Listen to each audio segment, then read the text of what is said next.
The Trump administration reunited only 4 children under age 5 with the parents it separated them from at the border before Tuesday and expects to rejoin at least 34 others by the end of the day, according to documents filed in court.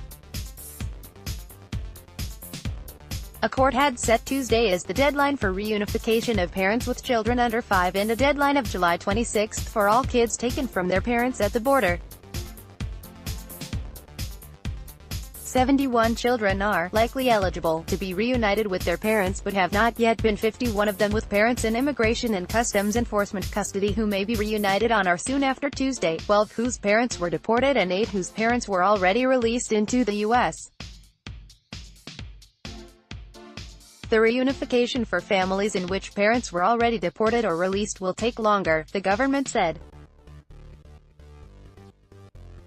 Judge Dana Sabra, who ordered the reunification of families separated at the border, said in court on Tuesday that he was not extending the deadlines but accepted that some would not be done in time in certain cases. He said the government should be able to reunite at least 63 families Tuesday or soon after. To do so more quickly, Sabra said, the government should use a streamlined screening system for families it separated, rather than a longer process designed to approve sponsors for kids who come to the U.S. alone. DNA tests, which the government has been using in every case, are not needed if parents can show documentation, the judge said. Sabra asked the American Civil Liberties Union, which is representing the families, to propose a possible punishment for the government should it fail to meet the deadline. An immigration activist holds a sign against family separation during a rally in June to protest the Trump administration's immigration policy outside the White House. More than 2,000 children were taken from their parents after they were apprehended at the U.S.-Mexico border while crossing illegally, so the adults could be prosecuted under the Trump administration's zero-tolerance policy. The court order applies to those children and to others separated from their parents by the U.S. government, unless they are deemed ineligible based on criminal record, disease or other factors. The government initially said over the weekend that it identified 102 children in government custody who may have been taken from their parents. It has now determined some are not eligible to be reunited with their parents, according to the court filing. 5 adults were determined to not be the parent of the child in question, according to the government. 8 other parents had serious criminal histories, and the government found evidence of child abuse by another, according to the filing. Another parent planned to live in a household with an adult who had an outstanding warrant for sexual abuse of a child and cannot be reunited unless they identify a different place to live, according to the filing. Some parents currently ineligible for reunification could be eligible later, including 1 in ICE custody who is being treated for a communicable disease and 10 in criminal custody with either the U.S.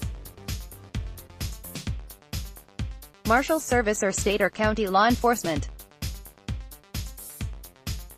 1 child can't be reunited with family because the government has not known their parents' location for more than a year, according to the government.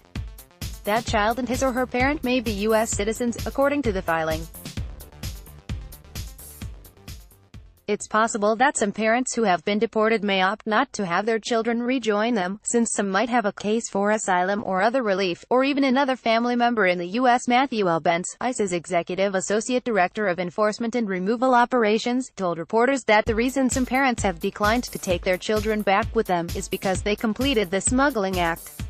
Their goal, when they paid their smuggler and these criminal organizations and these cartels $5 or $6,000 to smuggle themselves into the country, their goal was to get their child here, he said on a call with the press. They've accomplished that goal.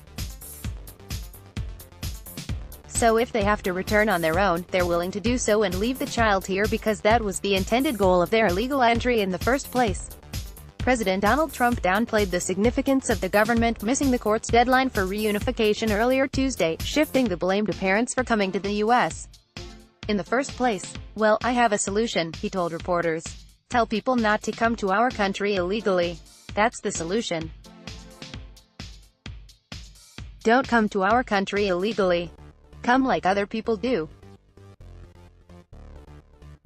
Come legally. For families who have yet to be reunited, Sabra said he would approve the use of DNA testing when necessary to confirm the relationship, but only with consent.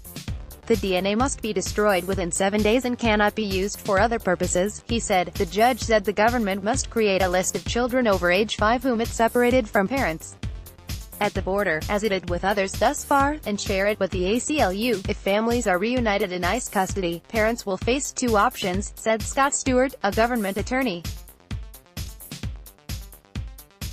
They may remain detained together indefinitely, waiving the child's right under court settlement to be released in about 20 days, or they may agree to be separated again if they want their child to go free. In that circumstance, the parent would remain in ICE custody and the child would go back into the custody of the Department of Health and Human Services. The Trump administration has been fighting in court for the authority to indefinitely detain children with their parents, currently barred under the Flores court settlement. On Monday, Judge Dolly G. shot down the administration's request to amend that order. The government attorney argued that order, combined with Sabra's, should not force the government to release parents along with their children. ACLU attorney Lee Gallant agreed in court that it does not. I wish that Flores went that far and required the release of the parent, Gallant said, but added that the settlement would not require the release of parents. This story has been updated with additional information from Tuesday's court appearance. Related coverage: government will miss deadline to reunify young children with parents. Trump administration to divide immigrant families to prosecute parents for illegal entry. Judge blocks Trump from separating families at the border. Download. Do you have information you want to share with HuffPost? Here's how. Photo gallery: immigrant families at the U.S.-Mexico border.